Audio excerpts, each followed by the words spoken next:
Welcome friends. இன்றைக்கி நம்ம ராகி மாவை கொஞ்சம் பொருளாக சேர்ந்து கலந்து சூப்பரான மொறுமொறுப்பான ஓலை பக்கோடா எப்படி செய்யலான்னு பார்க்கலாம். ஈவினிங் ஸ்நாக்ஸாக இது செய்து கொடுக்கலாம். அவ்வளோ அருமையாக டேஸ்டியாகவும் இருக்குங்க. வாங்க இப்போ இது எப்படி செய்யலான்னு பார்க்கலாம். இதுக்கு என்னென்ன தேவைன்னு பார்க்கலாம். இப்போ ஒரு பாத்திரத்தில் அரை கப் அளவு ராகி மாவு போட்டுக்கலாம். இப்போ அதே அளவு அரை கப் அளவு அரிசி மாவு அதையும் சேர்த்துக்கலாம். ஒரு 1/4 கப் அளவு கடலை மாவு, 2 டேபிள் ஸ்பூன் அளவு மிக்சியில் அரைச்ச பொட்டுக்கடலை மாவு சேர்த்துக்கலாம்.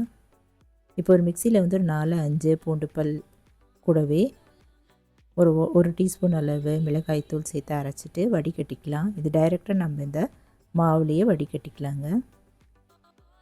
அரை டீஸ்பூன் அளவு டேபிள் சால்ட் போட்டுட்டு எள்ளு ஒரு அரை டீஸ்பூன் போட்டு பெருங்காயமும் ஒரு 1/4 டீஸ்பூன் அளவு சேர்த்துட்டு பட்டர் ஒரு 1.5 டேபிள் ஸ்பூன் அளவு சேர்த்துக்கலாங்க. கூடவே ஆயிலும் நம்ம ரீஃபைண்ட் ஆயில் அதையும் ஒரு 2 டேபிள் ஸ்பூன் அளவு சேர்த்துட்டு இந்த மாவு மேலே அப்படியே ஊற்றிடுவோம். நல்லா இது போல் பிசைஞ்சிட்டு கொஞ்சம் கொஞ்சமாக தண்ணி ஊற்றிட்டு நம்ம முறுக்கு அச்சில் பிழிகிற அளவுக்கு நல்லா கொஞ்சம் தளர்வாக அப்படியே பிசைஞ்சிப்போம். தண்ணி கொஞ்சம் கொஞ்சமாக ஊற்றிக்கலாம்.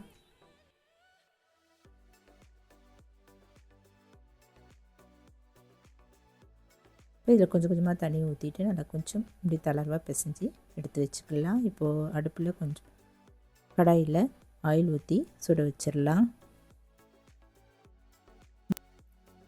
இந்த முறுக்கு பிழிகிற மிஷினில் வந்து ஓலை பக்கோடா அச்சு போட்டுட்டு டைட் பண்ணிக்கலாம். இதில் ஒரு கைப்பிடி அளவு மாவு எடுத்துகிட்டு உள்ளே போட்டுடலாம்.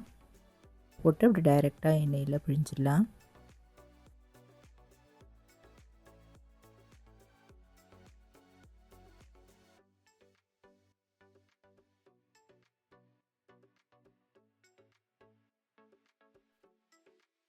எண்ணெயும் நல்லா காஞ்சிருச்சு.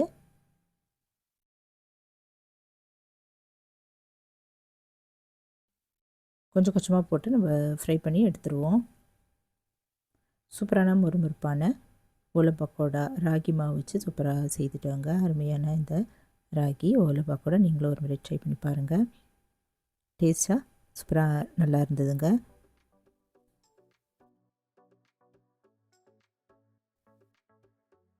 ஒரு பக்கம் நல்லா வெந்ததை திருப்பி போட்டுட்டு 2 பக்கமும் நல்லா வெந்துட்டு இந்த ஓசையில் அடங்கின பிறகு எண்ணெயை வடி விட்டுட்டு எடுத்துருவோம். இந்த டப்பாவில் போட்டு நம்ம ஸ்டோர் பண்ணி வச்சுக்கலாம். சூப்பரான இந்த ஈவினிங் ஸ்நாக்கு இந்த ஓலை பக்கோடா நீங்களும் ட்ரை பண்ணி பார்த்துட்டு எப்படி இருக்குன்னு சொல்லுங்கள். இந்த வீடியோ பிடிச்சதுன்னா என்னுடைய சேனலான குக்கிங் வித் சித்ரா அன்பு சேனலை சப்ஸ்கிரைப் பண்ணிக்கோங்க. லைக் பண்ணுங்கள், ஷேர் பண்ணுங்கள், கமெண்ட் பண்ணுங்கள். தேங்க்ஸ் ஃபார் வாட்சிங். நன்றி, வணக்கம்.